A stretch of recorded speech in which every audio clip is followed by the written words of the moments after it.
बिस्मिल्लाहिर रहमानिर रहीम इन्नल हम्दुलिल्लाह नहमदुहु व नस्तईनुहु व नस्तगफिरुहु व नऊज़ु बिल्लाहि मिन शुरूरि अनफुसिना व मिन सय्यिआति अमालिना मन यहदिहिल्लाहु फला मुदिल्ल लहु व मन युद्लिल फला हादिय लहु व अशहदु अन ला इलाहा इल्लल्लाहु वहदहु ला शरीका लहु व अशहदु अन्ना मुहम्मदन अब्दुहु व रसूलुहु सल्लल्लाहु तआला अलैहि व अला आलिहि व सहबिहि व सल्लम तस्लीमन कसीरा अम्मा बाद फ़अऊज़ु बिल्लाहि मिनश शैतानिर रजीम फ़इन आमनु बिमिस्लि मा आमन्तुम बिहि फ़क़द इह्तदव व इन तवल्लव फ़इन्नमा हुम फ़ी शिक़ाक़ फ़सयक्फ़ीकहुमुल्लाहु व हुवस समीउल अलीम। আল্লাহ রাব্বুল আলামিনের যাবতীয় প্রশংসা, সালাত এবং সালাম নাজিল হোক নবী মুহাম্মদ সাল্লাল্লাহু আলাইহি ওয়াসাল্লামের উপর। আজকে আমাদের আলোচনা হচ্ছে মাওলানা মওদুদী রাহিমাহুল্লাহর একটি কিতাব, যে কিতাবের নাম হচ্ছে মাকাতিব। মাকাতিব মাকতুবের বহু বচন, আর মাকতুব মানে হচ্ছে চিঠিপত্র। তার যে পত্রগুলি ছিল বিভিন্ন ব্যক্তিকে তিনি লিখেছেন প্রশ্নের উত্তরে, অথবা কোনো ক্ষেত্রে কোনো সংশয় দূর করার জন্য, বা কোনো অভিযোগ বা তার মতামত বা তার দলের সম্পর্কে যেসব প্রশ্নগুলি তার কাছে আসতো, এগুলোর উত্তর দিয়েছেন উনি। এই উত্তরগুলি একসাথে সংকলন করে একটি বই প্রস্তুত করা হয়েছে। সেই বইয়ের নাম হচ্ছে মাকাতিব।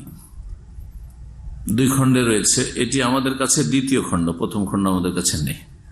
সুতরাং তাতে কি আছে না আছে আমি এই বই প্রথম খণ্ডটি পড়িনি। ওনার প্রায় বই পড়েছি, তবে এই বইটি আমি পুরো পড়িনি। আমার সামনে যে বইটি আছে সেটি হচ্ছে দ্বিতীয় খণ্ড। এই দ্বিতীয় খণ্ড থেকে 6-7টি বিষয় বা 6-7টি জায়গা থেকে কয়েকটি বিষয় নিয়ে আলোচনা করব। আমাদের ঈমান, আকীদা, আমল, নবী মুহাম্মদ রাসূলুল্লাহ সাল্লাল্লাহু আলাইহি ওয়াসাল্লাম এবং তার সাহাবায়ে কেরামগণ রিদওয়ানুল্লাহি আলাইহিম আজমাইন দের অনুসরণে হইতে হবে। কোরআন কারীমের আলোকে, রাসূলুল্লাহ সাল্লাল্লাহু আলাইহি ওয়াসাল্লামের সহিহ সুন্নাহ হাদিসের আলোকে, এবং কোরআন এবং হাদিসগুলিকে বুঝতে হবে সালাফে সালেহিন সাহাবায়ে কেরামদের দৃষ্টিভঙ্গি নিয়ে। এই বিষয়টি অত্যন্ত জরুরি, যাতে করে মানুষ গুমরাহির শিকার না হয়। কিন্তু কোরআন এবং হাদিসকে যারাই স্বাধীনভাবে বোঝা শুরু করেছে, সাহাবায়ে কেরামরা এই আয়াত অথবা হাদিসগুলি, সুন্নাহগুলির কি অর্থ বুঝেছেন, এ বিষয়গুলি সম্পর্কে তাদের দৃষ্টিভঙ্গি কি ছিল, এটা জানার পরও করেননি। এটা উপেক্ষা করেই তারা দিন বুঝতে চেষ্টা করেছে। তারা বিভিন্ন ক্ষেত্রে বিভ্রান্তির শিকার হয়েছে, তাদের পদস্খলন ঘটেছে। এজন্য একটি আয়াত দিয়ে শুরু করি। সূরা বাকারার আয়াত নম্বর 137 মহান আল্লাহ ইরশাদ করেছেন, ফাইন আমানু বিমিসলি মা আমানতুম বিহি, ওরা যদি ঈমান নিয়ে আসতো। হে সাহাবায়ে কেরামগণ, যখন কোরআন কারীম নাযিল হচ্ছে তখনকার মানুষকে সম্বোধন করা হচ্ছে, তোমরা যেমনটা ঈমান নিয়ে এসছো, তোমাদের ঈমানের মতো যদি তাদের ঈমান হইত। এখানে ঈমান বলতে শুধু ঈমানের বিষয়গুলি নয়, আকীদার বিষয় তো আছে, তার সাথে সাথে ইবাদত বন্দেগী, আকীদা, মানহাজ, দ্বীনি বিশ্বাস এবং পথ পদ্ধতি, দিনের দাওয়াতের যদি রাসূলুল্লাহ সাল্লাল্লাহু আলাইহি ওয়াসাল্লাম এবং সাহাবায়ে কেরামদের আকীদা এবং পথ পদ্ধতিতে হইতো, তাহলে ফাকাদ ইহতাদাউ, নিশ্চয়ই তারা হেদায়েত প্রাপ্ত হইত, নিশ্চয়ই তারা সঠিক পথ হাসিল করত। তাহলে হেদায়েত পাওয়ার জন্য এই শর্ত লাগানো হয়েছে যে আমাদের আকীদা আমল যেন সাহাবায়ে কেরামগণের আকীদা আমলের অনুকূলে হয়, পক্ষে হয়। ওয়া ইন তাওয়াল্লাউ, পক্ষান্তরে তারা যদি ফিরে যায়, ফাইন্নামা হুম ফি শিকাক, তাহলে তারা আপোষের বিরোধে নিমজ্জিত রয়েছে, তাহলে তাদের মধ্যে ভাঙন রয়েছে, ভাঙনে লিপ্ত রয়েছে। শাক্কা ইয়াশুক্ক মানে ফাটল, শিকাকের মধ্যে পড়ে আছে। ফাসায়াকফিকাহুমুল্লাহ, তাদের ক্ষেত্রে হে নবী, আল্লাহ তোমার জন্য যথেষ্ট। অর্থাৎ তাদের এসব বিরোধ, ফাটল আর বিভ্রান্তি কোনো ক্ষতি করতে পারবে না। তবে অনেক লোক বিভ্রান্তির শিকার হচ্ছে। আল্লাহ রাব্বুল আলামিন যেন আমাদেরকে হেদায়েতের উপর কায়েম রাখেন। এখন আলোচনা করো প্রথম যে বিষয়টি, এই মাকাতিব দ্বিতীয় খণ্ডের 8 এবং 9 পৃষ্ঠায় রয়েছে। এখানে মাওলানা মওদুদী বায়াত সম্পর্কে আলোচনা করেছেন। বায়াত মানে শপথ করা, হাতে হাত দিয়ে কারো সাথে শপথ করা। এই বায়াত সম্পর্কে তিনি বলতে গিয়ে বায়াতকে 3 ভাগে ভাগ করেছেন, কিন্তু ভাগগুলি আহলে সুন্নাত ওয়াল জামাতের যে বায়াত সম্পর্কে মন্তব্য বা বক্তব্য রয়েছে সেসবের পরিপন্থী। তার ভাগগুলি শোনাই। তিনি বলছেন চিঠিতে সালামের পরে বায়াত সম্পর্কে তো জিজ্ঞেস করা হয়েছে, তখন ইস্তিলাহ মে বায়াত সে মুরাদ ইতাআত আর पैरवी का इकरार है। শরীয়তের পরিভাষায় বায়াতের মানে হচ্ছে আনুগত্য এবং অনুসরণের অঙ্গীকার, মানব এবং অনুসরণ করব এর অঙ্গীকার। उसकी 3 किस्में हैं, এটা হচ্ছে 3 রকম। প্রথম বায়াত বলছে ও বায়াত जो किसी खास मौके पर किसी खास मामला के लिए हो, বিশেষ সময়ে বিশেষ কোনো বিষয়ে যে বায়াত হয়ে থাকে, जैसे বায়াতে রিদওয়ান থি, যেমন বায়াতে রিদওয়ান রাসূলুল্লাহ সাল্লাল্লাহু আলাইহি ওয়াসাল্লাম হুদাইবিয়া নামক স্থানে হুদাইবিয়ার সন্ধির পূর্বকালে বায়াত করেছিলেন 1400 সাহাবায়ে কেরামদের সাথে। বায়াত রাসূলুল্লাহ সাল্লাল্লাহু আলাইহি ওয়াসাল্লাম নিচ্ছেন সাহাবায়ে কেরামদের থেকে, কিসের জন্য? উসমান রাদিয়াল্লাহু তাআলা আনহু সম্পর্কে যখন এই গুজব ছড়িয়ে পড়েছিল, লিখেছেন উনি, হযরত উসমান কি শাহাদাত কি আফওয়া শুনকার, তার শহীদ হয়ে যাওয়ার গুজব শুনে রাসূলুল্লাহ সাল্লাল্লাহু আলাইহি ওয়াসাল্লাম কি করেছেন, হুজুর সাল্লাল্লাহু আলাইহি ওয়াসাল্লাম ने আহলে মক্কা से जंग का इरादा फरमाया, যে যদি তাই হয়ে থাকে যে উসমান রাদিয়াল্লাহু শহীদ করে দেওয়া হয়ে থাকে তাহলে যুদ্ধ করব তাদের বিরুদ্ধে, এর জন্য তোমরা আমার সাথে শপথ করো। এই সময় সাহাবায়ে কেরামদের সাথে কি নিয়েছিলেন? বায়াত নিয়েছিলেন। বায়াত নিয়েছিলেন কি? স্বয়ং রাসূলুল্লাহ সাল্লাল্লাহু আলাইহি ওয়াসাল্লাম। জি হ্যাঁ, তো রাসূলুল্লাহ সাল্লাল্লাহু আলাইহি ওয়াসাল্লামের এই বায়াত জিহাদ ফি সাবিলিল্লাহর জন্য ছিল। জিহাদ ফি সাবিলিল্লাহ ঘোষণা করবেন কি, হুকুম দেবেন কি?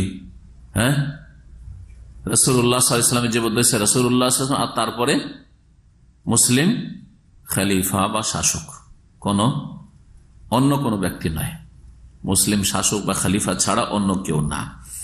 তো এই বায়াতটি এখানে অনেক ক্লিয়ার না করে এইভাবে শুধু বলে রেখে দিয়েছেন। তো যাই হোক, দ্বিতীয় যে বায়াতটি, প্রথম যে বায়াতটি রয়েছে, যখন তিনি কিছু বলেনি যে বায়াতটি কে করবে, তখন সেটা নিয়ে বেশি কোনো আলোচনা নেই। দ্বিতীয় বায়াত বলছেন যেটা दूसरी वो बायात जो तज़किया नफ्स और इस्लाह अखलाक और रूहानियत की नियत से एक मुर्शिद मुअल्लिम उस शख्स से लेता है जो उसके पास तरबियत हासिल करने के लिए आए। ए पीर मुरीदिर बायात তিনি দ্বিতীয় কিসিম বলছেন। দ্বিতীয় রকম বায়াত হচ্ছে পীর সাহেব, যাকে তিনি বলছেন মুর্শিদ মুআল্লিম, এমন ব্যক্তির কাছ থেকে নিচ্ছে যে তার কাছে তরবিয়ত নেওয়ার জন্য, প্রশিক্ষণ নেওয়ার জন্য এসছে। কিসের? তাজকিয়া নফস, আত্মার পরিশুদ্ধির জন্য, আর ইসলাহ আখলাক, চরিত্রের সংশোধনের জন্য, ও রুহানিয়তের উদ্দেশ্যে, আধ্যাত্মিকতার নিয়তে। ভাষাগুলি সব যে ভাষাগুলি সুফিরা ব্যবহার করে থাকে। আর এই দ্বিতীয় বায়াত সম্পর্কে তারপরে 9 নম্বর পৃষ্ঠায় বলছেন, একবারে সাব্যস্ত করে যে পীর মুরিদের বায়াত ইসলামে আছে, কথা বলতে চাইছেন। বলছেন सूफिया किराम में जो बैअत राइज रही है वो दूसरी किस्म की है। সুফিদের মধ্যে, পীরদের মধ্যে যেসব বায়াতের প্রচলন আছে সেটা এই দ্বিতীয় প্রকারের বায়াতটি। দ্বিতীয় প্রকারের বায়াতটি আর ও কোই জরুরি চিজ নেই, বলছে এটা ফরজ জরুরি নয়, কিন্তু নাজায়েজও নয় তার কাছে। তারপরে উনি বলছেন যে अगर कोई शख्स दीन का इल्म हासिल करे और अहकाम को समझकर उनकी पैरवी करने की कोशिश करे, দিন শিখছে আর শিখার পরে দিনের মাসলা মাসাইল বা দিনের বিধি বিধান জেনে ওই পীরের যদি पैरवी মানে অনুসরণ করে তো কোনো দোষের কথা নয়, এটা তিনি সাব্যস্ত করছেন। তারপরে পীর মুরিদের তাসাউফের বায়াত তার কাছে স্বীকৃত। তৃতীয় যে বায়াতটি, সেই বায়াতটি আরো আপত্তি করা। বলছেন तीसरी बायत वो है जो इस्लामी जमात के अमीर या इमाम के हाथ पर की जाती है। তৃতীয় যে বায়াত সেটা হচ্ছে দেখেন, এই তিনটে বায়াতের একটিও কিন্তু খলিফাতুল মুসলিমিন বা মুসলিম শাসক রাষ্ট্রনায়কের নাম পর্যন্ত নিলেন না তিনি। প্রথম বায়াতটিও ছিল কিসের কোন বিশেষ অবস্থায়, কিন্তু কে নেবে, কার হাতে করবে তিনি বললেন না। দ্বিতীয় বায়াতটা হচ্ছে পীরের কাছে মুরিদের বায়াত। আর তৃতীয় বায়াত বলছেন যে ইসলামী জামাত কে আমির ইয়া ইমাম কে হাত पर की जाती है। ইসলামী দলের, ইসলামী দেশের বলেননি উনি, ইসলামী দলের। তার মানে এখানে বলতে চাইছেন জামাত ইসলামের আমির যে আমি মৌলানা মওদুদী আমার হাতে যে বায়াত করবে, এটা হচ্ছে তৃতীয় প্রকারের বায়াত। আর এখান থেকে আমাদের কিছু আলেমরা যে বায়াত করা শুরু করেছেন নিজের দলের না, তো এই মৌলানা মওদুদীর এই বক্তব্য থেকে প্রভাবিত হয়ে আর এইরকমই গোরাবাদের মধ্যে, গোরাব আহলেদিস একটা ছোট্ট দল, একটা গোরাব আহলেদিস ভারত পাকিস্তানে আছে, আর বাংলাদেশে দুই একজন আলেম এরকম নাম শুনিয়েছে, আছে ছড়িয়ে ছিটিয়ে, ওদের কাছে আছে। আর ওদের কাছে কিছু নতুন নতুন মাসালা আছে, তার মধ্যে যে যারা গোরাবার লোক হবে তারা তাদের জাকাত ফিতরা সব জমা করবে কার কাছে, তাদের আমিরের কাছে জমা করতে হবে, না হবে না, জি, সব কিছু তাদের ফতোয়া আছে। তো এই ভুলটা মৌলানা মওদুদীর কাছ থেকে নিয়ে অন্যরা ভুলের শিকার হয়েছে। জি, বলছেন যে ইসলামী জামাত কে আমির ইয়া ইমাম কে হাত पर की जाती है उसकी नौयत है। এটা কি ধরনের হবে? কোন একটা ইসলামিক সংগঠন বা ইসলামিক দলের আমিরের হাতে যে বায়াত করবে, বলছে কি जब तक আমির ইয়া ইমাম আল্লাহ और रसूल का मुती हो, যতক্ষণ পর্যন্ত ইমাম বা আমির আল্লাহ এবং রাসূল সাল্লাল্লাহু আলাইহি ওয়াসাল্লামের আনুগত্য করবে, उस वक्त तक जमात के तमाम अरकान पर उनकी इताअत फर्ज है। অতক্ষণ পর্যন্ত ওই ইসলামিক দলের আমিরের আনুগত্য করা কি ফরজ, এখানে ফরজ। পীর মুরিদের বায়াতের ক্ষেত্রে বলছেন যে অসুবিধা নেই, ওটা তরবিয়ত নেওয়ার জন্য, ইসলামের জন্য যদি করে তো জায়েজ। আর এটা কি হয়ে গেল? ফরজ। আর ফরজের দলিল, যে দলিলগুলি বায়াত যারা করে তারা বয়ান করে থাকে, যতগুলি গতকালকের আলোচনা যে বলছেন, যতগুলি হাদিস রয়েছে আমির মানে শাসকের আনুগত্য ফরজ হওয়ার ক্ষেত্রে, সমস্ত হাদিসগুলি এই ক্ষেত্রে মৌলানা মওদুদী ফিট করেছেন। আর একটি হাদিসের অংশ এখানে উল্লেখ করেছেন উনি, বলছেন কারণ হাদিসে আছে মান মাতা ওয়া লাইসা ফি উনুকিহি বাইআহ, কেউ যদি মারা যায় এমন অবস্থায় যে তার ঘাড়ে বা তার গর্দনে কোনো বায়াত নেই, কারোর সাথে বায়াত করে নেই, কারোর সাথে বায়াত করে নেই মানে ইসলামিক দলের আমিরের সাথে, হ্যাঁ না, একটা দেশের জনগণ, একদল জনগণ আর একজন তাদের শাসক হবেন, সেই শাসকের আনুগত্য করতে হবে, জি, যাতে করে একটা মুসলিম দেশে শান্তি প্রতিষ্ঠা হয় এবং গঠনমূলক সেখানে কাজ হয় ইসলামের স্বার্থে এবং মুসলিম উম্মার স্বার্থে এবং মুসলিম জনগণ সেখানকার দেশবাসীর স্বার্থে। এগুলো হচ্ছে উদ্দেশ্য আসলে মুসলিম শাসকের আনুগত্যের বায়াতের। কিন্তু না, উনি বলছেন এখানে যে দলের আমিরের বায়াত কেউ যদি না নিয়ে মারা যায় তো মাতা মিতাতান জাহিলিয়াতান, জাহিলিয়াতের মরণ মরবে, জাহিলিয়াতের মরণ মরবে। আর এইটাই বিশ্বাস হচ্ছে জামাত ইসলামীর, যে জামাত ইসলামীতে ঢুকে যদি তাদের আমিরের হাতে বায়াত না হয় তাহলে এই হাদিস ফিট, এই হাদিস ফিট হয়ে যাবে। এই ছিল বায়াত সম্পর্কে তার বক্তব্য।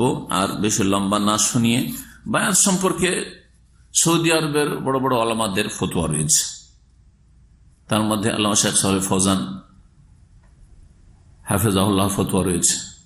তার ফতোয়ার একটা অংশ তিনি বলছেন যে এক দেশে একাধিক বায়াত নেই, এটা একটা পয়েন্ট তার আলোচনা থেকে গুরুত্বপূর্ণ।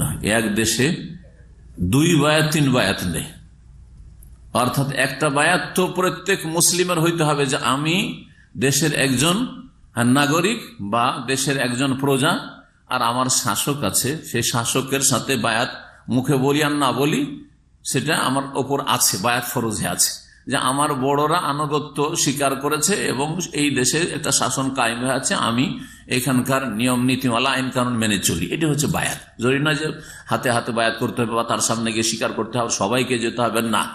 আমাদের বড়রা একটা দল, সুরার লোকেরা, যোগ্যতম ব্যক্তিরা যদি ঘোষণা করে দেয় যে এই শাসকের আনুগত্য প্রকাশ করলাম, বাকি আমরা তাদের আওতাভুক্ত বা তাদের তাবে, জি, এটা হচ্ছে শরীয়তের বিধান। তাহলে এই একটা যে বায়াত, শরীয়তি বায়াত, এর আন্ডারে যদি বায়াত হয় একটা ইসলামী জামাতের আমিরের বায়াত, দ্বিতীয় এটা বায়াত হয়ে গেল। তৃতীয় আরেকটা হচ্ছে যে পীরের বায়াত, মরিদরা পীরের কাছে বায়াত হচ্ছে, তাহলে তৃতীয় বায়াত হয়ে গেল। সবগুলি হচ্ছে নাজায়েজ এবং হারাম।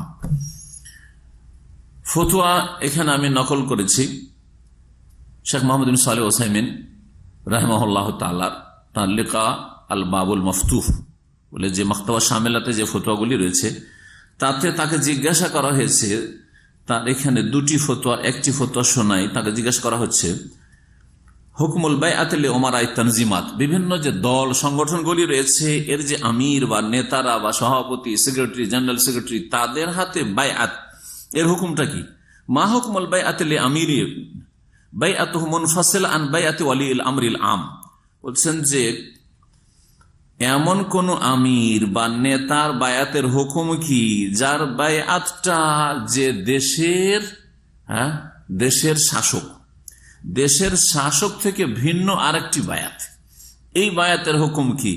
কাই এখন হোনাকা তানজিমুন ফি বালাদিন ইসলামী, কোন মুসলিম দেশে একটা সংগঠন আছে ধরেন, ফায়াকুমু আফরাদুহু ফিল বাইআতি ইলা মাসউল হাযা তানজিম, এই সংগঠনের যিনি দায়িত্বশীল তার কাছে এসে এই সংগঠন যারা সদস্য তারা কি করছে? বায়াত করছে। কিসের ওপর? আলাস সামঈ ওয়াত তাআহ, যে আমরা আমির সাহেবের কথা শুনব এবং মানব বৈধ কাজে। ফামা হুকমু শারিয়া, শরীয়তের এই ক্ষেত্রে হুকুম কি? তাকে জিজ্ঞাসা করা হলে জবাবে তিনি বলে হাযিহি হারামুন, এইরকম বায়াত হচ্ছে সাংগঠনিক বায়াত, ইসলামী জামাতের বায়াত হচ্ছে হারাম। ওয়ালা ইয়াহিল্লু আন ইউবাইয়া আহাদুন ফি মাকানিন ফিহি বাইআতুন ইসলামিয়্যাহ, যেখানে একটি বায়াত আছে মুসলিম শাসকের, তার আন্ডারে আবার বায়াত করবে, এইরকম বায়াত হালাল নয়। তবে হাদিসে যে রয়েছে সফরের ক্ষেত্রে, বিশেষ করে সফরে যদি তোমরা 2 জন বা 3 জন থাকো, তো একজনকে কি করো? আমির বানাও। হ্যাঁ, ওইটা কিন্তু ওখানে বায়াতের কথা নেই। জি, বলছে নাম লাউ আম্মারুহু তামিরান লা আলা আন্নাহা বাইআতান আলা সামাতা, তবে গঠনমূলক কোনো কাজের জন্য। সফরে তো হাদিস রয়েছে, এমনকি যদি বাড়িতেও বা শহরেও বা গ্রামেও যদি একজনকে আমরা দায়িত্বশীল বানিয়ে দিই, বায়াত করে নয় তার সাথে, বরং এইরকম ভাবে যে তার কথা শুনবো এবং আনুগত্য করব, এরকম যদি হয়, ফাহাযা মামুরুন বিহি ফিস সাফার, সফরে হইলে এর নির্দেশ আছে। রাসূলুল্লাহ সাল্লাল্লাহু আলাইহি ওয়াসাল্লাম হুকুম করেছেন যে তোমরা যদি সফরে থাকো, ইজা কানা সালাসা ফি সাফার, 3 জন যদি কেউ সফরে হয়, ফালিয়ুআম্মিরু আহাদাহুম, তাদের একজনকে আমির বানিয়ে দেবে। কারণ 2 জনে যদি মতবিরোধ হয় কোন ক্ষেত্রে, একজন বলছে যে না ফিরে চলে যাব তাড়াতাড়ি 3 জনের মধ্যে, আরেকজন বলছেন না এসেছে তো আরো 10 দিন থাকবো মক্কায় গিয়ে, তাহলে 2 জনের মাঝে ঝগড়াকে মিটাবে যিনি আমির হবেন।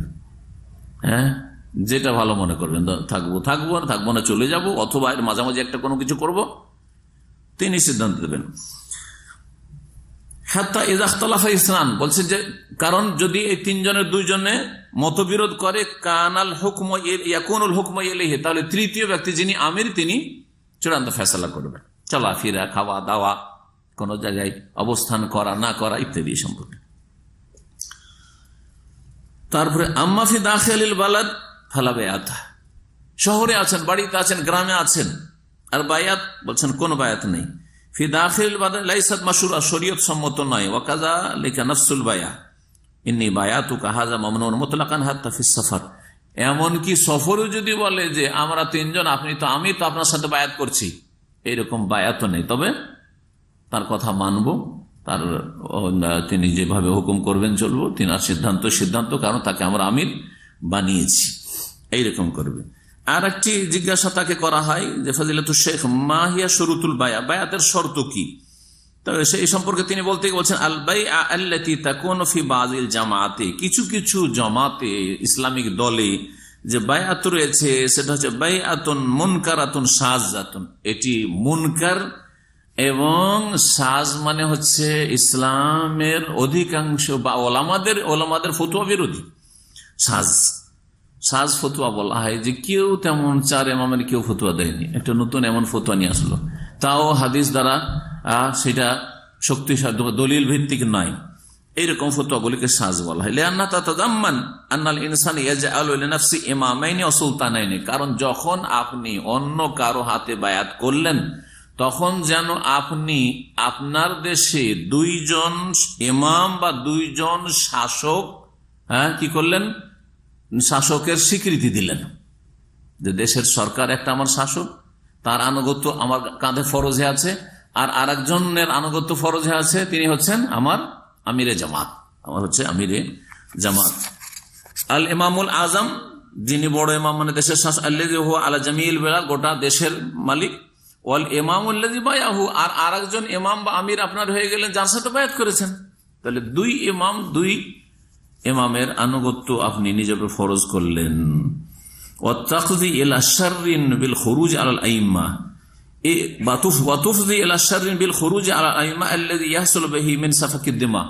এইভাবে অনেক সময় হয়েছে কি যে একটা আমিরের হাতে বায়াত করে যখন অনেক শক্তি অর্জন করেছে তখন দেশের শাসকের বিরুদ্ধে বিদ্রোহ ঘোষণা করেছে, যে এর পতন ঘটাইতে হবে, এসব করে হতে, যেটা হচ্ছে খাওয়ারেজদের কাজ। আর এতে ধন সম্পদ ধ্বংস হয়েছে, আর এর ক্ষতি মা লা ইয়ালামু ইল্লাল্লাহ।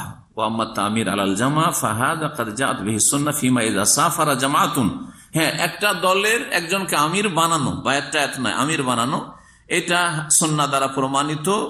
ওই বিষয়ে এজা সাফার, এই ক্ষেত্রে যখন সফর করবে তাদের একজনকে আমির বানাবে। আমিরু আহাদাহুম লিকাউল বাবুল মফতুহ, 6ষ্ঠ খণ্ড 33 পৃষ্ঠা। দ্বিতীয় যে বিষয়টি সেটা রয়েছে এই মাকাতিব 2য় খণ্ডের 96-97 পৃষ্ঠা। মাকাতিবগুলো চিঠির নাম্বারও আছে। যে বায়াতের বিষয়টি বললাম এটা হচ্ছে 3 নম্বর চিঠি, মওদুদী সাহেবের কিতাবের 3 নম্বর চিঠি। আর এখন যেটা আলোচনা করব সেটা 53 নম্বর চিঠি, পৃষ্ঠা নম্বর 96-97। এতে কি বলছেন? এতে যে বিষয়টা আছে সেটা হচ্ছে ভারত পাকিস্তান ভাগ হয়েছে। ভারত পাকিস্তান ভাগ হয়েছে কত সালে? 1947 ভারত পাকিস্তান ভাগ হয়েছে। তো উনি বলছেন যে সরকারি চাকরি করা একটা বিষয়, তারপরে সরকারের আদালতের কোন কর্মী হওয়া, চাকরিজীবী হওয়া, সে জজ হোক অথবা সেখানে ওকালতি করা হোক, এইরকমই সরকারের যে সংসদ রয়েছে, পার্লামেন্ট রয়েছে, পার্লামেন্টের মেম্বার হওয়া, এমপি হওয়া, সদস্য হওয়া, এগুলি ভারত বিভক্তির আগে জায়েজ ছিল না, হারাম। আর ভারত বিভক্ত হওয়ার পরে জায়েজ। এখানে যে কথাগুলি বলতে চাইছেন এটা হচ্ছে চাকরি করা, হ্যাঁ, সরকারি কোনো আপনি কর্মকর্তা হবেন এটা। আর একটা হচ্ছে যে দেশ পরিচালনার ক্ষেত্রে সদস্য হওয়া, পার্লামেন্টের সংসদ সদস্য হওয়া। সংসদ সদস্য হলে কি করতে হবে? ইলেকশনে অংশ নিতে হবে, গণতন্ত্রে অংশ নিতে হবে। এই গণতন্ত্রের কথাও তিনি বলতে চাইছেন। তো গণতন্ত্র সম্পর্কে মওলানা মওদুদীর অনেকগুলি কিতাব পড়েছে যেগুলিতে একবার স্পষ্ট ভাষায় যখন ভারত পাকিস্তান ভাগ হয়নি তখন তার ফতোয়া ছিল যে গণতন্ত্র কি, জমহুরিয়াত যেটাকে বলা হয় উর্দু ভাষায়, যেটাকে ডেমোক্রেসি বলা হয়, গণতন্ত্র, সেটা হারাম শুধু না, কুফরি। কি? কুফরি মতবাদ। আর যখন পাকিস্তান হয়ে গেল তারপরে তিনি ভারতের পাঞ্জাব পাঠানকোট থেকে হিজরত করে, সেখানে ছিল জামাত ইসলামের হেড অফিস অখণ্ড ভারতের পূর্ব পাঞ্জাবে, বা যেটা ভারতের পাঞ্জাব এখন শিখদের স্টেট, ওখান থেকে হিজরত করে চলে গেলেন পশ্চিম পাকিস্তানে। তখন তিনি জায়েজ করে দিলেন, তখন সরকারি চাকরি করা জায়েজ, ওকালতি জায়েজ, আদালতে জজ হওয়া জায়েজ, তারপরে পার্লামেন্টের সদস্য হওয়া জায়েজ, ইলেকশনে অংশ নেওয়া জায়েজ, গণতন্ত্র জায়েজ, সব জায়েজ। জি, এই বিষয়টি পড়ে শোনায়। উনি বলছেন চিঠি নম্বর 53, বলছেন हम तकसीम में इससे पहले हुकूमत की मुलाजमत, वकालत, असेंबलियों की रुकनियत, अदालतों से रुजू सबको नाजायज समझते थे। বলছেন আমি এই ভারত ভাগ হওয়ার আগে সরকারি চাকরি করা মুলাজমত, ওয়াকালাত ওকালতি করা, তারপর অ্যাসেম্বলি মানে হচ্ছে আপনার স্টেটেরটাকে অ্যাসেম্বলি বলা হয়। এক এক স্টেটে, যে ভারতে যেমন স্টেট আছে ওইরকম পশ্চিম পাকিস্তানের কয়েকটা স্টেট আছে। এক এক স্টেটের যে আপনার অ্যাসেম্বলি মানে হচ্ছে যেটাকে বলা হচ্ছে যার সদস্যদেরকে এমএলএ বলা হয়। হ্যাঁ, এক একটা প্রদেশের যে আপনার বিধানসভা আর একটা হচ্ছে লোকসভা, যেটা আপনার কেন্দ্রের। তো বিধানসভার সদস্য হওয়া অথবা লোকসভার সদস্য হওয়া, এমপি হওয়া বা এমএলএ হওয়া, এইসব। তারপরে আদালতও সে রুজু করনা, মানে আদালতে বিচার চাওয়া, এই তাগুতদের আদালতে বিচার চাওয়া তার ভাষায়। এইসবকে কি মনে করতেন তিনি? নাজায়েজ মনে করতেন। আর এই জন্যই আমার সাথে যেসব জামাত ইসলামীর মানে উচ্চপদস্থ লোকের পরিচয়, তার মধ্যে আমির জামাত ইসলামী পশ্চিমবঙ্গের ছিলেন। তিনি সরকারি চাকরি হারাম মনে করে ইস্তফা ছেড়ে দিয়ে এসে এই জামাতের আমির, প্রথম ভাইস প্রেসিডেন্ট ছিলেন, মানে নাইবে আমির ছিলেন, তারপরে আমির হয়েছিলেন। এদের অনেক রুকুন বুঝেন তো, জামাত অনেক রুকুনরা সরকারি চাকরি ছেড়ে দিয়েছে। এই সরকারের তাগুত সরকারি চাকরি করা জায়েজ নয়। এখানে যে বিষয়টি দেখাবার সেটা হচ্ছে যে গণতন্ত্র প্রথম দিকে তার কাছে হারাম ছিল যখন ভারত পাকিস্তান ভাগ হয়নি, আর ভারত পাকিস্তান ভাগ হওয়ার পরে পাকিস্তান আমলে গণতন্ত্র কি হয়ে গেল? হালাল বা জায়েজ হয়ে গেল। এই কথা তিনি বলতে চেয়েছেন। যদি কোনো কিছু কোরআন এবং হাদিসের দলিল ভিত্তিক হারাম হয় তো সেটা হালাল কি করে হইতে পারে? সেটা কুফরি হইলে সেটা ইসলাম কি করে হইতে পারে? সেটা যদি কুফরি হয় তাহলে সেটা দিয়ে ইসলাম প্রতিষ্ঠা, রাষ্ট্রীয় পর্যায়ে ইসলাম প্রতিষ্ঠা কি করে হইতে পারে? অবৈধ পন্থায় আপনি ইসলাম প্রতিষ্ঠা করবেন? এটা তো রাসূলুল্লাহ সাল্লাল্লাহু আলাইহি ওয়াসাল্লাম, সাহাবায়ে কেরাম, তাবেঈন, তাবা তাবেঈনের আদর্শ নয়, বরং কোরআন সুন্নাহর শিক্ষা না। প্রথম কথা, গণতন্ত্রতে সৎ ও অসৎ, মুসলিম কাফের, আল্লাহর ওলি শয়তানের ওলি সমান, যেটা কোরআন এবং হাদিস বিরোধী। 2 নম্বর কথা, যে এই গণতন্ত্রের অনেক ক্ষতির দিক রয়েছে। আর সেটা যদি হারাম হয়ে থাকে তো হারাম উপায় অবলম্বন করে আপনি একটা ভালো কাজ করতে চাইবেন, এটা তো শরীয়ত সমর্থন করে না। ইমাম মালিক রহমতুল্লাহ আলাইহির উক্তি এখানে বলতে চাইছিলাম। ইমাম মালিক রহমতুল্লাহ আলাইহির একটি উক্তি রয়েছে, এই ক্ষেত্রে বলা যেতে পারে, লাই ইয়াসলুহা আখিরু হাযিহিল উম্মাহ ইল্লা বিমা সালাহা বিহি আউয়ালুহা। এই উম্মতের শেষ যুগের সমস্যার সমাধান একমাত্র সেই পথেই হবে যেই পথে এই উম্মতের প্রথম যুগের লোকদের সমস্যার সমাধান হয়েছে। তো রাসূলুল্লাহ সাল্লাল্লাহু আলাইহি সাল্লামের সাহাবায়ে কেরামদের জামানায়, তাবেঈনদের জামানায় যে সমাধান ছিল, সেই সমাধান ছাড়া অন্য কোন সমাধান যদি কেউ খুঁজে, কোনদিন তা দিয়ে সমাধান হবে না, আরো সমস্যা বাড়বে। যার ফলে দেখেন সারা পৃথিবীতে কোথাও এই গণতান্ত্রিক পদ্ধতিতে কোন সৎ বা যোগ্য নেতা পাওয়া যায় না। নিজের দেশের কথাই ধরেন আর প্রতিবেশী দেশের কথাই ধরেন, যেখানে দেখেন, যেগুলো কাছে থেকে দেখতে পাচ্ছেন, যে কোনদিন ভালো মানুষ এই গণতান্ত্রিক পদ্ধতিতে আসতে পারবে না, কারণ অধিকাংশ লোক হচ্ছে অসৎ। তাহলে অসৎ লোক ভালো মানুষকে কি করে নেতৃত্ব আসতে দেবে? ওরা তো জানছে যে ভালো মানুষকে নেতৃত্ব আসতে দিলে তো আমাদের এইসব খারাপ কাজের জন্য কোনো ছাড় দেবে না, আমাদের প্রত্যেকের তো কড়া হিসাব হবে, আমাদের পকড়াও হবে।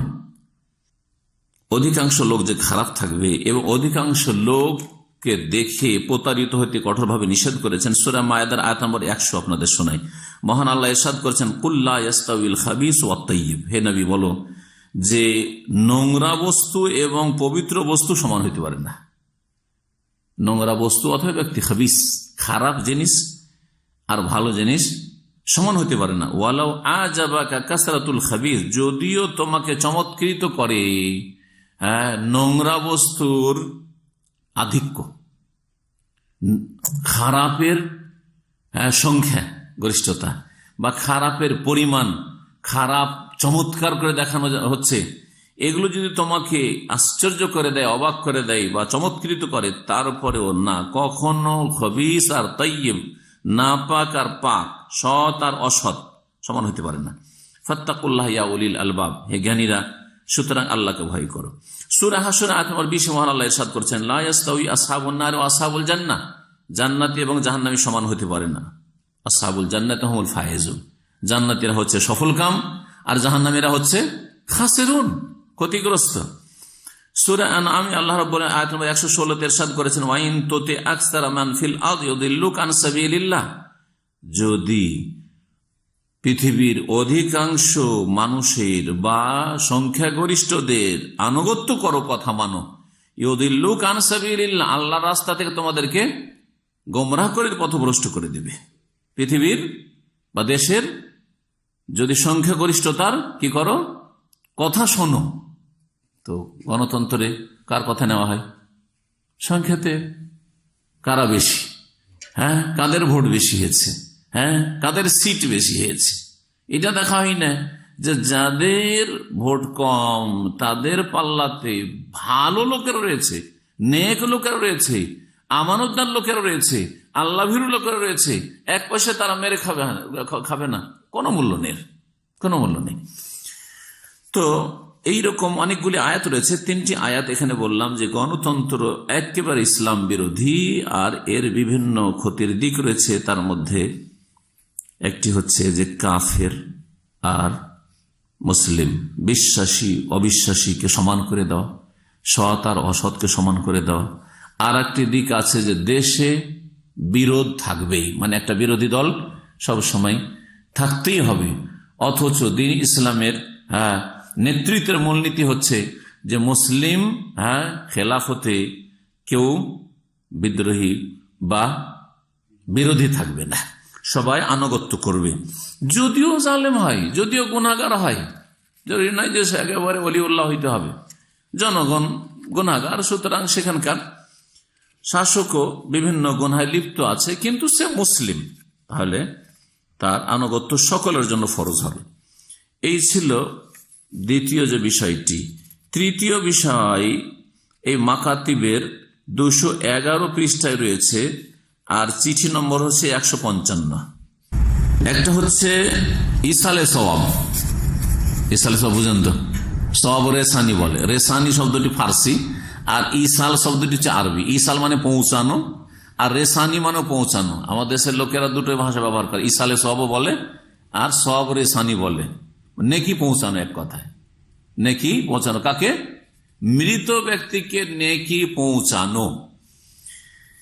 এই মর্মে যে প্রচলন রয়েছে ভারত, বাংলাদেশ, পাকিস্তানে অধিকাংশ মুসলিমদের, সেটা হচ্ছে কোরআন খানি করে, যার নাম হয় ফাতেহা খানি, না হয় কুল খানি, না হয় কোরআন খানি, ঠিক না? জি, এইসব মানে কোরআন পাঠ করে বা কুল পাঠ করে বা ফাতেহা পাঠ করে কি করা? বক্সানো। বক্সানো মানে নেকিটা দান করে, বকশিস মানে কি? দান। তো এই নেকি যেটা করলো কোরআন পড়ে বা ফাতেহা পড়ে, এটাকে কি করলো? মৃত ব্যক্তিকে এর সওয়াবটা নেকিটা বক্সে দিল বা পৌঁছিয়ে দিল। পৌঁছিয়ে দিল সেজন্য এর নাম ইসালে সওয়াব বা সওয়াবে রেসানি, আর দান করে দিল সেজন্য এর নাম হচ্ছে বক্সানো। বক্সানো। এই জন্য বিদ্যার্থীরা কোরআন টোরআন পড়ে তারপরে বলে, তাদের যে মুরব্বী থাকে, যে আপনারা যে কোরআনটা পড়লেন এটা অমুকের রুহকে আমরা কি করলাম? বক্সে দিলাম, মানে দান করে দিলাম। তার কথা শুনেন, বলছেন বুজরুগানে দিন और আউলিয়া উল্লাহ को ए साले सवाब करना बिल्कुल जायज है। সাধারণ মুসলিম শুধু নয়, যারা বুজরুগানে দিন এবং আউলিউল্লাহ, আর ওলিউল্লাহ কারা? আমাদের ভারত, বাংলাদেশ, পাকিস্তানে যাদের কবরে সেজদা হচ্ছে তারাই হচ্ছে ওলিউল্লাহ। জি হ্যাঁ, তারাই হচ্ছে ওলিউল্লাহ। যাদেরকে আল্লাহকে বাদ দিয়ে ডাকা হচ্ছে তারাই হচ্ছে ওলিউল্লাহ। হ্যাঁ, এই যে মানুষ ভুল বুঝে আছে আর বলে দিলেন ওলিউল্লাহ। জি হ্যাঁ, কখন আমাদের দেশের মানুষরা সাহাবাই কেরামদেরকে আল্লাহর ওলি, তাবিনরা আল্লাহর ওলি, যাদের কবর কাঁচা হয়েছে আল্লাহর ওলি, আলেম ওলামা যারা কোরআন সুন্নাহর অনুসারী আল্লাহর ওলি, ইমাম ইবনে তাইমিয়া আল্লাহর ওলি, ইমাম ইবনুল কাইয়িম আল্লাহর ওলি, ইমাম ইবনে হাজার আল্লাহর ওলি, ইমাম নবী আল্লাহর ওলি, এইসব কথা জীবনেও শুনবেন না। এমনকি ইমাম আবু হানিফা, শাফি, মালিক, আহমদ আল্লাহর ওলি, আবু বকর, উমর, উসমান, আলী আল্লাহর ওলি, এইসব কথা শুনবেন না। শুনবেন আল্লাহর ওলি মানে আব্দুল কাদের জিলানী, খাজা মঈনুদ্দিন চিশতি, আর তারপরে বায়েজিদ বোস্তামি, আর তারপরে আপনার শাহজালাল, শাহপরান, আর অমুক আর তমুক, এইসব ওলিউল্লাহ। তো বুজরুগানের দিন আর আউলিয়াউল্লাহকে ইসালে সওয়াব করা বিলকুল জায়েজ। এই ইসালে সওয়াব কি দিয়ে করবেন? ইসালে সওয়াবের যে প্রচলন রয়েছে সেসবের কোনো প্রমাণ কোরআন হাদিসে নেই। নবী করিম সাল্লাল্লাহু আলাইহি ওয়াসাল্লাম থেকে যা প্রমাণ তা হচ্ছে আর্থিক ইবাদত দিয়ে নেকি পৌঁছানো, সাদকা করে নেকি পৌঁছানো একটা, তারপরে হজ করে নেকি পৌঁছানো, উমরা করে নেকি পৌঁছানো। জি হ্যাঁ, ওয়াকফ, ওটাও অর্থের, মসজিদ করে দিলেন, মাদ্রাসা করে দিলেন, এতিমখানা করে দিলেন, ইসলামিক লাইব্রেরি কায়েম করে দিলেন, গরিবের বাড়ি তৈরি করে দিলেন, গরিবের বাড়িতে পানির ব্যবস্থা দিলেন, তারপরে যে এইরকম যে কোনো দান খেরাত হতে পারে, অস্থায়ী হোক আর স্থায়ী হোক, এগুলো দিয়ে সওয়াব রেসানিবাদ এগুলোর নেকি পৌঁছানোর দলিল রয়েছে। কিন্তু কোরআন পড়ে বক্সানো, দৈহিক ইবাদত দিয়ে, শরীরের ইবাদত দিয়ে, কোরআন তেলাওয়াত করে নেকি পৌঁছানো, নামাজ পড়ে নেকি পৌঁছানো, রোজা রেখে নেকি পৌঁছানো, জিকির আজকার পড়ে নেকি পৌঁছানো, খতমে ইউনুস করে নেকি পৌঁছানো, এগুলির একটি দলিল আছে। নবী করিম সাল্লাল্লাহু আলাইহি ওয়াসাল্লামের সামনে তার স্ত্রী মারা গেছেন, খাদিজা রাদিয়াল্লাহু তাআলা আনহা, যায়েনব উম্মুল মাসাকিন মারা গেছেন, তারপরে 3 মেয়ে মারা গেছেন, আর সাহাবায়ে কেরামদের পুরুষ মহিলা অনেক নবী সাল্লাল্লাহু আলাইহি ওয়াসাল্লামের সামনে মারা গেছেন। কোন একজনের ক্ষেত্রে রাসূলুল্লাহ সাল্লাল্লাহু আলাইহি ওয়াসাল্লাম করেছেন এইরকম কাজ, কোরআন খানি বক্সানো ইসালে সওয়াবের? না করতে বলেছেন, অনুমতি দিয়েছেন তোমরা কোরআন খানি করে একে নেকি বক্স, নেকি দান করো, সওয়াব রেসানি করো, করেননি। কিন্তু না, কোনো দলিলের প্রয়োজন নাই, জনগণ করে, সুতরাং বিলকুল জায়েজ বলে দিলেন। তারপরে যে বিষয়টি রয়েছে 211 পৃষ্ঠায়, এখানে তার পরের লাইনে পীর মুরিদি জায়েজ হ্যায়, পীর মুরিদি জায়েজ হ্যায়। অনেক জামাত ইসলামীরা দাবি করে যে আমরা এইসব পীর মুরিদি বিশ্বাস করি না, বলে আহলে হাদিসদেরকে ধোঁকা দেয়, যাতে করে আহলে হাদিসদেরকে কাছাকাছি করা যায়, এদের ভোটগুলি পাওয়া যায়। আমরা ওইসব পীর মুরিদিতে বিশ্বাসী নয়। কিন্তু খুদ মওদুদি সাহেব কি বলছেন ভালো করে শুনেন। পীর মুরিদি জায়েজ হ্যায়, अलबत्ता मुरीद होते वक्त आदमियों को ये देख लेना चाहिए, तबे मुरीद हर समय मानुष के देखे ना उचित कि जिस शख्स के हाथ पर वो बायात कर रहा है, जार हाथे बायात करছে, তার মানে পীরের হাতে বায়াতের কথা বলছেন, যেমন এর আগে শুরুতেই 8 এবং 9 পৃষ্ঠায় পড়ে শোনাইলাম। वो दीन का इल्म भी रखता है, পীর সাহেব যেন দিনের ইলম রাখে, জ্ঞান রাখে, আর उस पर আমল भी करता है, আমল করে। বলেন যে কোন পীরটা আছে ভারত, বাংলাদেশ, পাকিস্তান, একটা পীর দেখান যে বেদাত মুক্ত। আমি স্পষ্ট ভাষায় বললাম, যেটা অনেকে চ্যালেঞ্জ বলে, এই শব্দটা বলা আমার অভ্যাস নাই, সেজন্য বলছি না, কিন্তু স্পষ্ট ভাষায় বলছি, একজন পীর আমাকে কেউ দেখিয়ে দিক যে এই পীর সুন্নাত ছাড়া আর তাওহীদ ছাড়া তার আকীদাতে শিরক নেই আর কোনো বিদআত নেই। এ বায়াত করেই তো বিদআত। আর এই যে তাসাউফি তো হচ্ছে বিদআত। সুতরাং বেদাত থেকে শুরু হয়, বেদাত দিয়ে সুফিবাদ শুরু হয়, পীর মুরিদি শুরু হয়, আর শিরক আর কুফরি দিকে এর সমাপ্তি হয়। হুলুলে গিয়ে, ওয়াহাদাতুল ওজুদে গিয়ে, আর তারপরে ফানাফি শেখ, আর ফানাফির রসুল, আর ফানাফিল্লাহ, আর তারপরে তাসাওয়ারে শেখ, পীরের ধ্যান, এসব শিরক কুফরিতে গিয়ে শেষ হয়। আর বলছেন কি যে পীর মুরিদি জায়েজ হ্যায়। জি, তো এর উপর আর বেশি মন্তব্য করার প্রয়োজন নেই। আশা করি বুঝতে পারছেন যে মৌলানা মওদুদি পীর মুরিদির ধর্মে বিশ্বাসী, যদিও তিনি নিজের জামাত এবং তার যে বড় ইবাদত হচ্ছে একামতের দিনের নামে হুকুমতে ইলাহিয়া কায়েম করা, সেটা নিয়ে তিনি সারা জীবন ব্যস্ত। এবং এই পয়েন্টে যদি কেউ একমত হয়ে যায় তাহলে অসুবিধা নাই, তোমরা যে যেটা করছো করতে থাকো, এটাই তার ফর্মুলা ছিল। ওটাও শেষখানে আপনাদেরকে। এখন আসি এই কিতাবের 218 পৃষ্ঠা, আর চিঠি নম্বর হচ্ছে 160, 218 পৃষ্ঠা।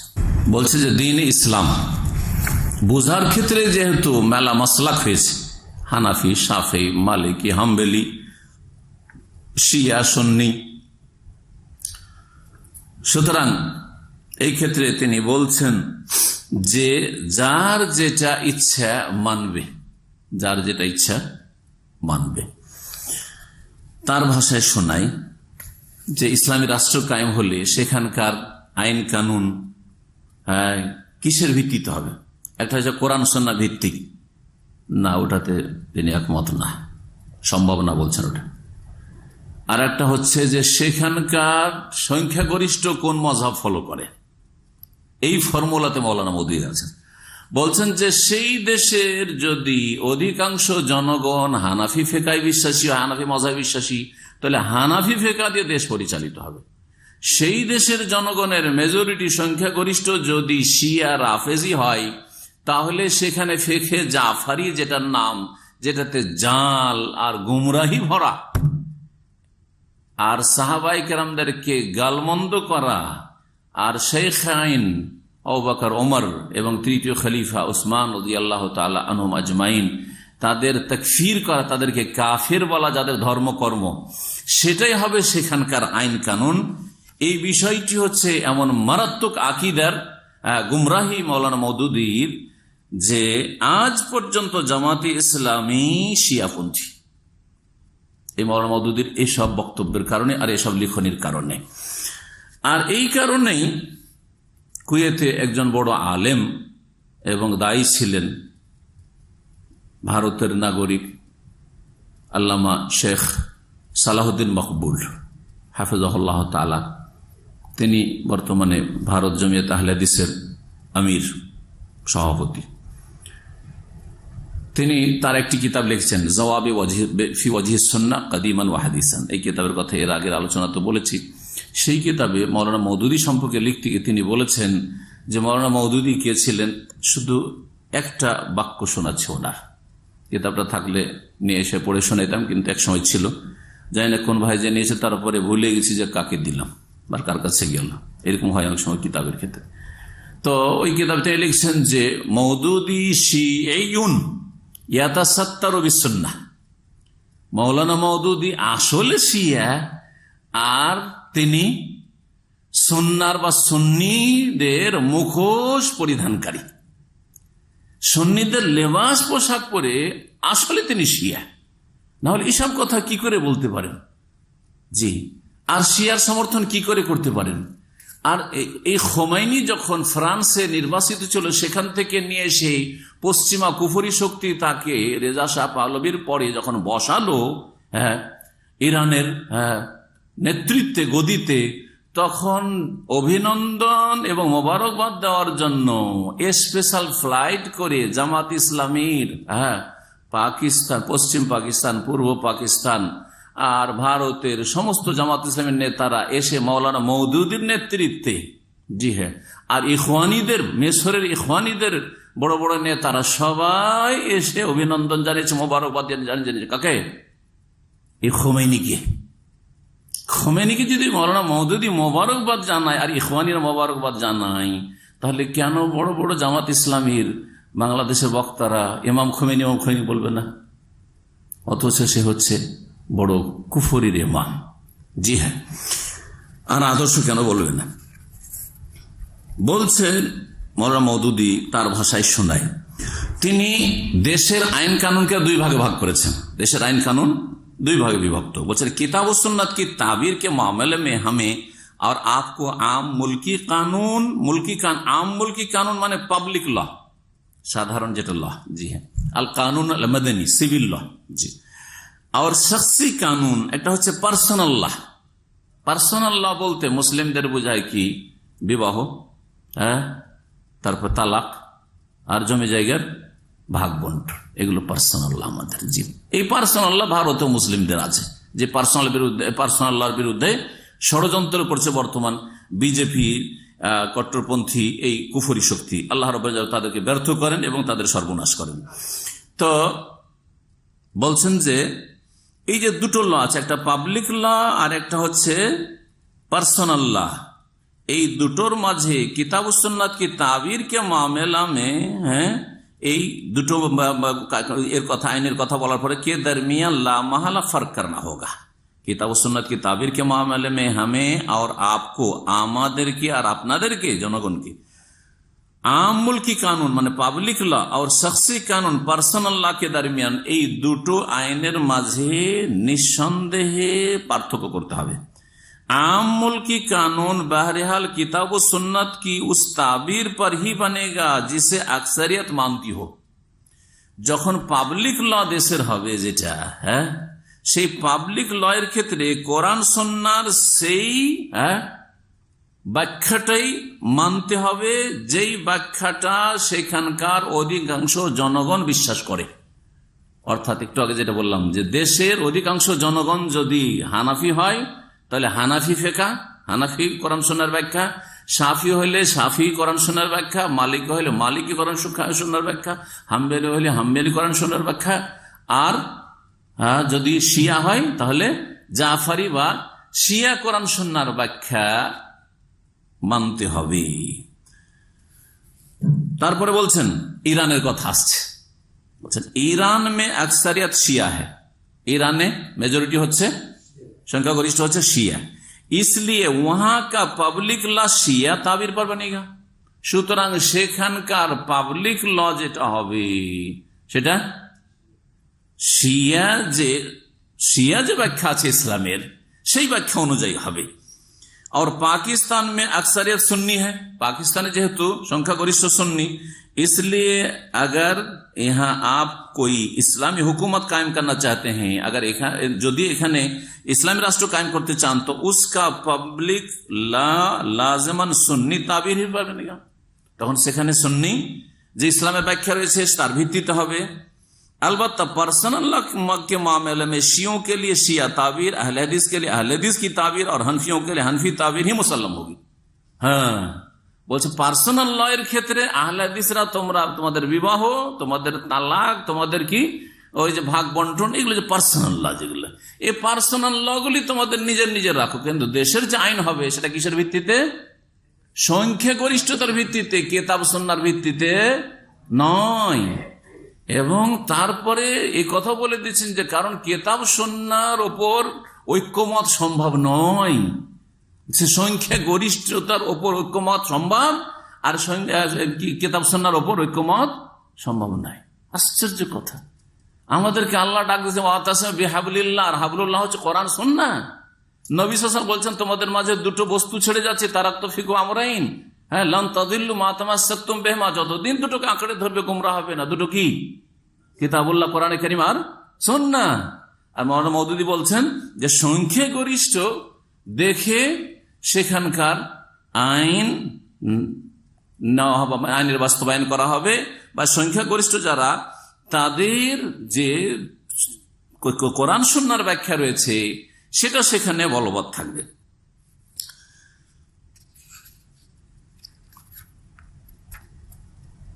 তারপরে বলছেন ইস উসুলি বাত কো আগার তসলিম না কিয়া যায়, এই যে আমি যেটা বললাম যে যেখানে দল ভারী, যেই দলটা ভারী ওই দলের কি চলবে? ইসলামের ব্যাখ্যাটা চলবে। এটা যদি না মানেন তো ফির বেহতর है कि हम और आप अंग्रेजी, चीनी, रूसी या किसी और गैर इस्लामी कानून पर मुत्तफिक हो जाएं। যদি কোরআন সুন্নাহর ব্যাখ্যার ক্ষেত্রে যেখানে যেটা দল ভারী ওই দলের ইসলামের ব্যাখ্যা না নি, তাহলে হয় ইংরেজদের অথবা চাইনিজদের অথবা রাশিয়ানদের অথবা কোন নন ইসলামিক আইন কানুনের উপর আমাদেরকে একমত হইতে হবে। কোথায় নিয়ে যাচ্ছে? কিতাব সুন্নাহর কাছে আসার তৌফিক হইল না। তারপর শুনুন কেন किताब सुन्नाहर काছে, আমরা যে किताब सुन्नाह कुरान सुन्नाह বলছি, कुरान सुन्नाहर কাছে কেন আসা যাবে না? বলছেন क्योंकि किताब सुन्नत की कोई ऐसी ताबीर मुमकिन नहीं है। कुरान सुन्नाहर এমন ব্যাখ্যা মুমকিন অসম্ভব নয়, जो पब्लिक लॉ के मामले में हनफियों, शियों और अहले हदीस के दरमियान मुत्तफिक अलैह हो। যে কোরআন সুন্নাহর এমন একটা ব্যাখ্যা করব যেটা পাবলিক লয়ের ক্ষেত্রে হানাফি, শিয়ার, আহলে হাদিসদের মাঝে ঐক্য তৈরি করতে পারে, এটা নাকি সম্ভব না। যার ফলে যদি সংখ্যাগরিষ্ঠতার খেয়াল করে সেখানে যারা সংখ্যায় বেশি তাদের দৃষ্টিভঙ্গির বাস্তবায়ন না হয়, তাদের ফিকহের বাস্তবায়ন না হয়, তাহলে নাকি আমাদেরকে কাফেরদের আইন দিয়ে দেশ পরিচালনা করতে হবে। পৃষ্ঠা নম্বর 225, মাকাতিব দ্বিতীয় খণ্ড 225 পৃষ্ঠা। এই শিয়াদের সাথে মিত্রতার প্রমাণ তার, যা শুনলেন আর এর সাথে আরো শোনেন কি বলছেন। তিনি বলছেন, আগার मैं ईरान का বাসিন্দা হতা, আমি যদি ইরানের নাগরিক হইতাম, বাসিন্দা মানে বুঝছেন, ইরানের যদি নাগরিক হইতাম, তো হারগিজ ইয়ে মোতালাবা না করতা, তাহলে কখনো আমি কোশ্চিন কাল, হারগিজ মানে কোশ্চিন কালো এই ডিমান্ড করতাম না কি कि यहाँ मुल्क का पब्लिक ला जाफरी फिqh पर मबनी ना हो, যে ইরানের পাবলিক ল জাফরি ফিকা না হোক, আমাদের ফিকা হোক। যেহেতু মৌলানা মওদুদী হানাফি ফিকা হোক, এটা আমি কখনো চাইতাম না। ইরানের নাগরিক হলে আমি সেখানে জাফরি ফিকে মেনে চলতাম, কোন আপত্তি করতাম না। বুঝছেন না? জি হ্যাঁ, এ হচ্ছে ইরান এবং রাফেজি শিয়াদের সাথে মৌলানা মওদুদীর মিত্রতা, যা স্পষ্ট। এটি ছিল তার চিঠি নম্বর 166। আরো শোনেন, এ মাকাতিব দ্বিতীয় খণ্ড 246 পৃষ্ঠায় কি বলছেন, এবং চিঠি নম্বর হচ্ছে 186, 246 পৃষ্ঠা।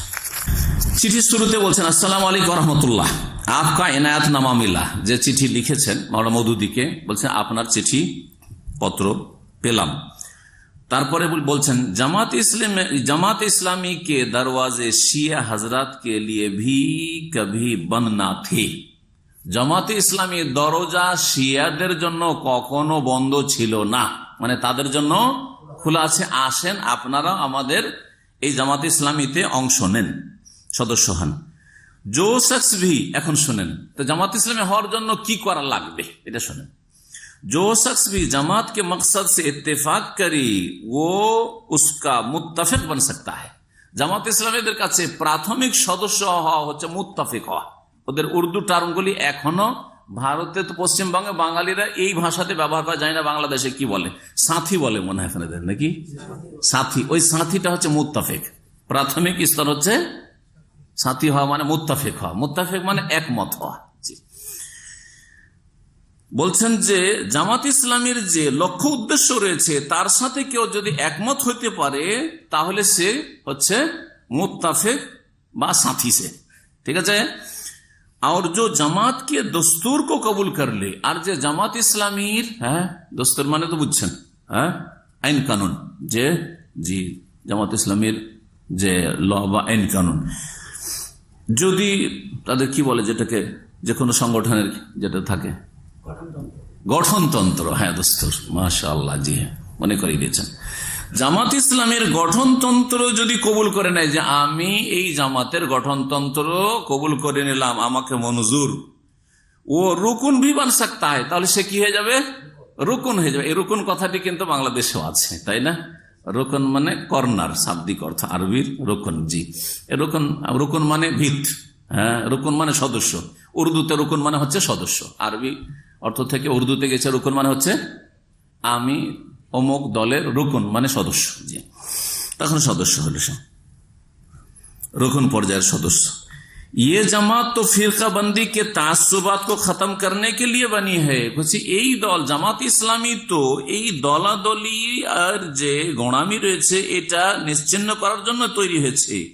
इसमें हर फिरके का मुसलमान अपने मसलक पर कायम रहते हुए इस्लाम की सरबुलंदी और इस्लामी निजाम के क़याम के मकसद के खातिर दूसरे मसलकों के मुसलमानों से मिलकर काम कर सकता है।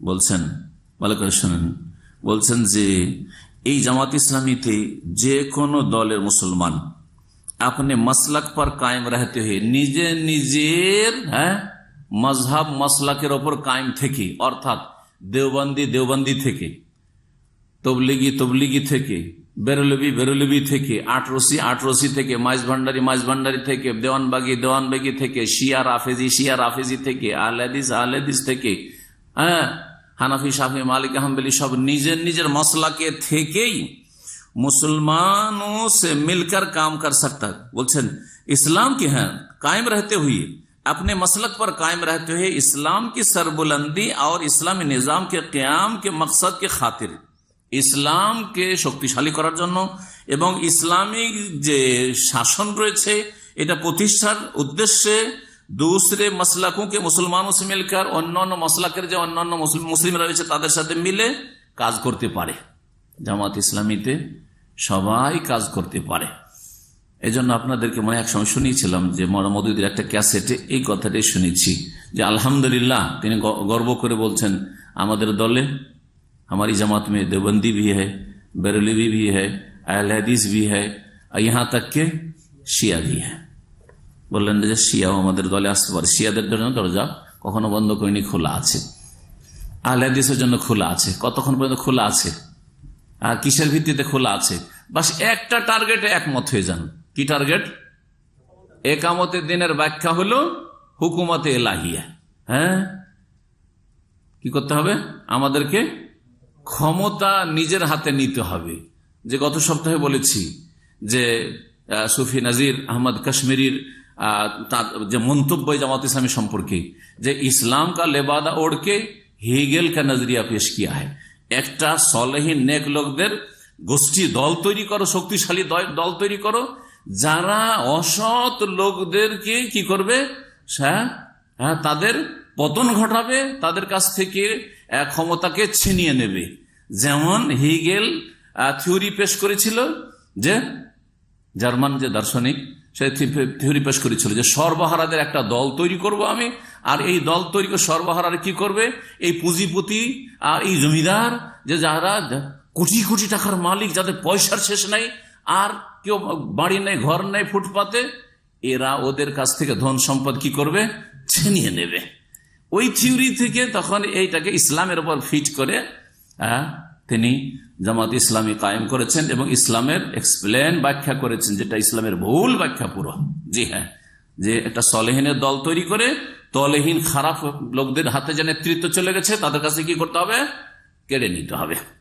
এই জামাতে তাহলে সবাই কি হতে পারে, অংশ নিতে পারে। নিজের মসলাকে কায়েম থেকে শিয়া আবু বকরকে গাল দিচ্ছে, ওমরকে গাল দিচ্ছে, ওসমানকে গাল দিচ্ছে, কাফের বলছে, কোনো অসুবিধা নেই এই জামাত ইসলামের কাছে যদি বলে যে একামতের দিনের তোমার ব্যাখ্যাটা ঠিক।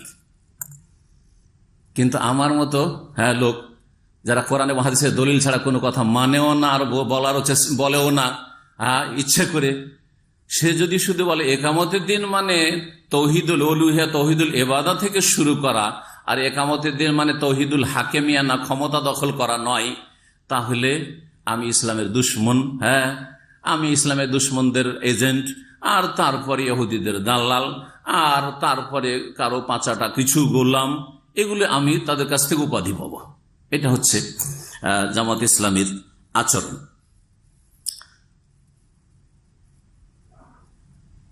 তারপরে আরো বলছে যে দেখেন, শিয়াদেরকে বলবো যে আমার জামাত ইসলামী তো আসলে আপনার শিয়া আকীদা ছাড়া দরকার নেই। চিন্তা করেন তো, এটা জামাত ইসলামের নেতাকে যদি গাল দিয়ে দেন, তাহলে একজন জামাত ইসলামীর মানসিক অবস্থাটা কেমন হবে? আপনার সম্পর্কে কি প্রতিক্রিয়া দেখাবে?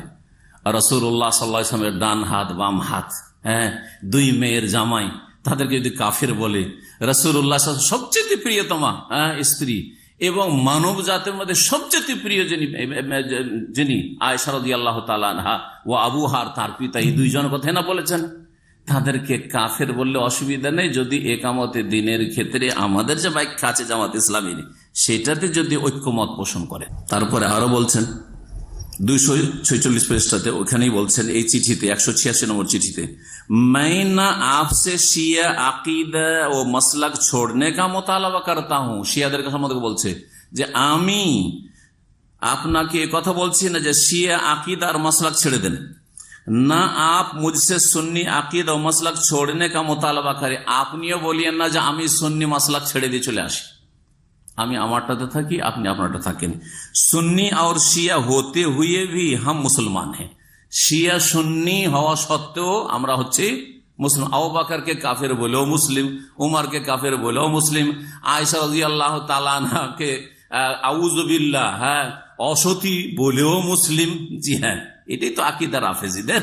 জি হ্যাঁ, এবং আপনি আর শুনলেন যে ইসলাম কবুল করানোর জন্য, মুসলিম বানানোর জন্য যে কালেমা শিয়াদের, আর আছেও সেটা ইন্টারনেটে আছে, যে আল্লাহর তৌহিদের শাহাদাতের সাথে রাসূলুল্লাহ সালাতের শাহাদাত, আর তারপরে আবু বকর, ওমর, ওসমান, হ্যাঁ, আর মুআবিয়া, আয়েশা, হাফসা ফিন্নার জাহান্নামে, এই সাক্ষী। জি হ্যাঁ, আর এদের থেকে সম্পর্ক ছেদের ঘোষণা করছে, সম্পর্কহীনতার ঘোষণা করছে। এটা হচ্ছে শিয়া ধর্ম। আর শিয়া থেকেও জামাত ইসলামীর যে লক্ষ্য উদ্দেশ্য, সেটাতে যদি একমত হয়ে যান তাহলে কোনো অসুবিধা নেই, আর কোনো কষ্ট নেই, অসুবিধা নেই। আউযুবিল্লাহ, এই ইনহিরাফ, এই বক্রতা, এই গুমরাহি। আরো শোনেন কি বলছেন, और इस्लाम की खिदमत मिलकर कर सकते हैं। শিয়া সুন্নি মিলে ইসলামের খেদমত করবে। কোন ইসলামের যে খেদমত করবে? आप खिलाफत राशिदा को कबूल नहीं कर सकते, ना कीजिए। আপনি যদি খেলাফত রাশেদা না কবুল করেন, করিয়েন না। শিয়াদেরকে বলছে, कोई आपसे ये मुतालबा नहीं करता कि आप पहले 3 खुलाफा को मान लें। কেউ আপনার কাছে তলব করবে না, আমাদের জামাত ইসলামের লোক, যে আপনি 3 খলিফাকে মেনে নেন, আবু বকর, ওমর, ওসমানকে মেনে নেন। এটা নাকি মোতালাবাই করবে না।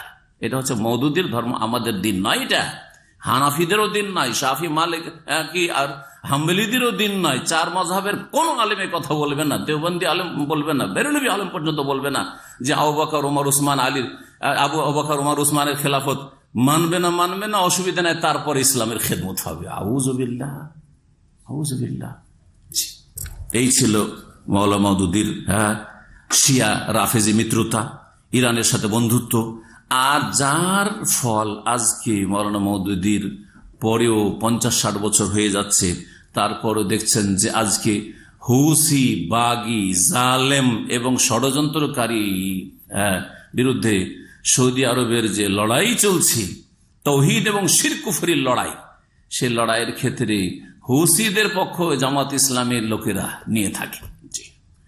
ইরানের পক্ষে তারা কথা বলে, হ্যাঁ, আর সৌদি আরবের বিরুদ্ধে তারা বিষোদ্গার করে। সৌদি আরবের বিরুদ্ধে কখনো খোলাখুলি বলে, আর যদি নাও বলে ভিতরে তাদের গলিজ ভর রয়েছে, বিদ্বেষ, শত্রুতা ভর রয়েছে। এবং সরাসরি আমার সাথে, এখন তো নয়, অনেক আগে, ইসলামী রাষ্ট্র পৃথিবীতে যদি থাকে তো ইরান আছে। এটা হচ্ছে জামাত ইসলামের কথা। কোন দেওবন্দিও বলবে না, এটা বেরেলভি পর্যন্ত বলবে না। কারণ অন্তত তাদের আবু বকর, ওমর, ওসমানের সাথে মহব্বতটা ঠিক আছে। বেরেলভিরা কবর বাজারে সেজদা করছে, শিরক করছে বড়, কিন্তু আবু বকর, ওমর, ওসমানের এহতেরামের ক্ষেত্রে, আয়েশা রাদিয়াল্লাহু তাআলা এহতেরামের ক্ষেত্রে আমাদের সাথে তারা একমত। কিন্তু এই মওদুদি মতবাদ, জি হ্যাঁ, শিয়া বানিয়ে ফেলেছে আকীদার ক্ষেত্রে, মানহাজের ক্ষেত্রে। এই জামাত ইসলামের ভাইদেরকে, বন্ধুদেরকে আল্লাহ রাব্বুল আলামিন যেন ওই সব বিভ্রান্তদেরকে ফিরে আসার তৌফিক দান করেন, যারা এখনো এই জামাতে ভুলবশত বা অজ্ঞতার কারণে বা অনেকে খুলুসিয়াতের খাতিরে ধোঁকাকে প্রতারিত, তাদের ব্যানারে প্রতারিত হয়ে যে এর মাধ্যমে ইসলাম কায়েম হয়ে যাবে রাষ্ট্রীয় পর্যায়ে, এসবে ধোঁকা খেয়েছে, প্রতারিত হয়েছে। আল্লাহ তাদেরকে ফিরে আসার তৌফিক দান করেন। কখনো এইভাবে ইসলাম কায়েম হবে না। এই গুমরাহির মানহাজ নিয়ে যতক্ষণ পর্যন্ত কোরআন সুন্নাহর দিকে ফিরে না আসবো আমরা, বা তারা ফিরে না আসবে, আর যারা দুনিয়া থেকে চলে গেছে এইসব গুমরাহির ওপর না জানা অবস্থায়, বুঝতে পারেনি, তাদের সংশয় ছিল, আল্লাহ যেন তাদের গুনাহ খাতা মাফ করে দেন। আবার তাদের জন্য দোয়া করি, আল্লাহ যেন তাদের মাফ করে দেন। আল্লাহ রাব্বুল আলামিন যেন আমাদেরকে হেদায়েতের পথে রাখেন, আর হেদায়েতের উপর অটল থাকার তৌফিক দান করেন, ইস্তেকামা দান করেন। শিরক থেকে, বিদআত থেকে, গুমরাহি থেকে, আকীদা ও মানহাজের বিভ্রান্তি থেকে আমাদের আহলে হাদিস ভাই বোনদের ফিরে আসার তৌফিক দান করেন, এবং সেসব থেকে বেঁচে থাকার তৌফিক দান করেন। কারণ আহলে হাদিস ভাইদেরকে আমাদের জামাত ইসলামী ভাইয়েরা অনেক সময় ধোঁকা দিয়ে থাকে, যে আমাদের আর আপনাদের মাঝে আকীদার কোনো পার্থক্য নাই। আশা করি এইসব আলোচনাগুলি স্পষ্ট হবে যে আমাদের সাথে তাদের আকীদারও ইখতিলাফ রয়েছে আর মানহাজের ইখতিলাফ রয়েছে। শিয়াদের সাথে, রাফেজিদের সাথে যারা আবু বকর, ওমর, উসমানকে জাহান্নামী মনে করে, তাগুত মনে করে, কাফের মনে করে, আয়েশা রাদিয়াল্লাহু আনহা কাফের মনে করে, হাফসা রাদিয়াল্লাহু আনহা কাফের মনে করে, বরং প্রায় সবগুলি 5 জন সাহাবী ছাড়া সবাইকে বলে মুরতাদ বলে থাকে, তাদের কিতাবে স্পষ্ট রয়েছে এবং এই আকীদাতেই তারা বিশ্বাসী। এই জন্য ইরানের যদি কোনো পত্র পত্রিকা বা লিটারেচার পড়েন ইরান এমবেসি থেকে, আমি এক সময় দিল্লিতে ইরান এমবেসি গেলাম দেখার জন্য, যাই তো কিছু লিফলেট দিল, পড়ে দেখলাম, পত্রিকা দিল তাদের, পড়ে দেখলাম যে এই 3-4 জন সাহাবী ছাড়া কারো নাম নেই তাতে। খুব চালাক তারা, তাতে গালাগালি নেই, এটা তাদের কৌশল, তাকিয়া। হ্যাঁ, আবু বকর, ওমর, উসমানের নাম পর্যন্ত নেই। আলীর নাম নাই, ফাতেমার নাম নাই, হাসানের নাম নাই, হোসেনের নাম নাই, আবু জারের নাম আর নাই মিকদাদ বিন আসওয়াদ। এই 5-6 জন সাহাবী ছাড়া আর কোন সাহাবীর নাম পাবেন না তাদের লিটারেচারে। জি, এটা অনেকে বুঝে না, কিন্তু আমি যেই কথা বললাম এটাকে যখন মিলিয়ে দেখবে ওদের লিটারেচারের সাথে, তখন দেখবে আরে এতে কখনো কেন আবু হুরায়রার নাম পাই না, কখনো আব্দুল্লাহ বিন উমরের নাম কেন পাই না, কখনো আব্দুল্লাহ বিন আব্বাসের নাম কেন পাই না, কখন আব্দুল্লাহ বিন জুবাইরের নাম কেন পাই না। তখন দিমাগ খুলবে। এই দিমাগ খোলার প্রয়োজন রয়েছে যাতে আমাদের প্রতারিত আহলে হাদিসগুলি এই জামাত ইসলামের বিভ্রান্তি থেকে ফিরে আসে। কারণ অনেক আহলে হাদিসরা বড় আশা আকাঙ্ক্ষা নিয়ে যে এরাই মনে হয় ইসলাম রাষ্ট্রীয় পর্যায়ে কায়েম করে দিবে, সুতরাং এই দলে জড়িয়ে গেছে। আল্লাহ এদেরকে ফিরে আসার যেন তৌফিক দান করেন আর আমাদের আগামী প্রজন্মকে এই সব গুমরাহি থেকে বেঁচে থাকার যেন তৌফিক দান করেন। ও সাল্লাল্লাহু আলা মুহাম্মদ ওয়া আলা আলিহি ওয়া সাহবিহি।